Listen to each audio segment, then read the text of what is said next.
I was recently in a discussion about which movie was better, Django or Wild Wild West. Now, I've always loved Wild Wild West. I've never liked Django. And I like both actors. I like Jamie Foxx and Will Smith. But Django was a terrible movie. Wild Wild West was a great hero movie.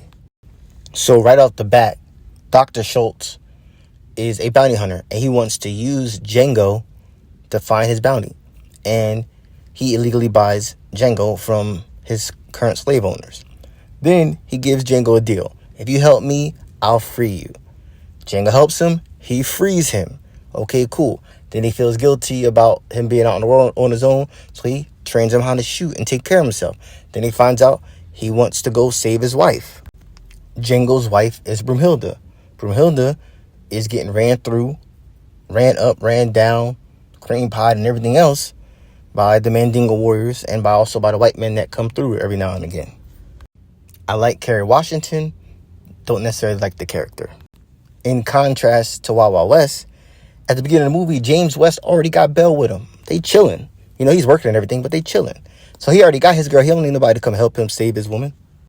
James West teams up with Gordon, another U.S. Marshal. So when he teams up with a white man, they're on the same footing. They got different skill sets, but they are on the same footing. They have the same mission. And then we learn about James West's past. James West was a slave. He was born a slave. And he escaped slavery when he was old enough. And after he escaped slavery, he fought in the Civil War as an army soldier. And he rose to the rank of captain. That's why you hear Loveless say Captain West, because he was a captain in the army. So he was already had skill sets and putting in work, unlike Django. James West helps save the Union. He saves the country, saves everybody in the country, him and Gordon. And then he gets a new position. He becomes part of the Secret Service. And at the end of the movie, they get a tricked out giant robot tarantula. So that was kind of dope too. Now, what does Django accomplish at the end of the Django Unchained? He gets a lot of people killed just so he can get this girl back. That's it. Nothing special. A lot of people have to die so he can get back Brunhilde.